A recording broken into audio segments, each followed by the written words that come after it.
This past weekend, Khamzat Chimaev beat Dricus du Plessis at UFC 319 to become the new middleweight champion. Finally, we are at this point. We've been waiting for this point for like 4 years now.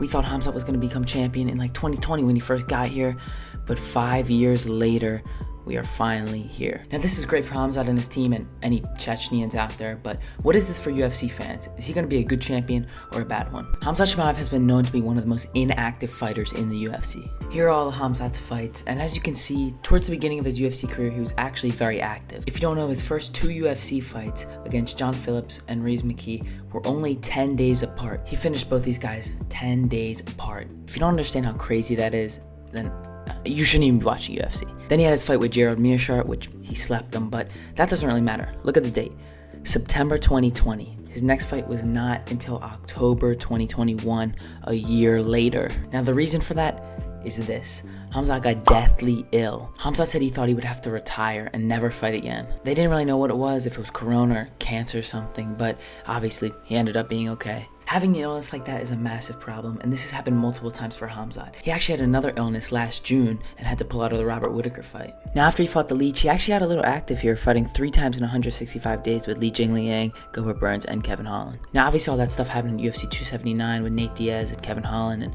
the weight miss and everything. Hey guys, so I just realized as I'm editing this, I didn't really explain what that even means, so here's what actually happened in UFC 279.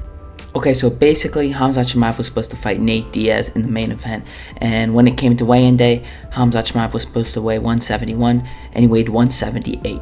So since Khamzat missed weight, he couldn't fight Nate Diaz anymore, so they gave Khamzat Kevin Holland, and Nate Diaz had to fight Tony Ferguson. But now that he's at middleweight, missing weight shouldn't really be a problem. But after the Kevin Holland fight, he didn't fight till the next October. And then after that, he didn't fight till the next October after that. And even after submitting Robert Whittaker in the first round, he still didn't fight till August of this year, which is partially Sean Strickland's fault.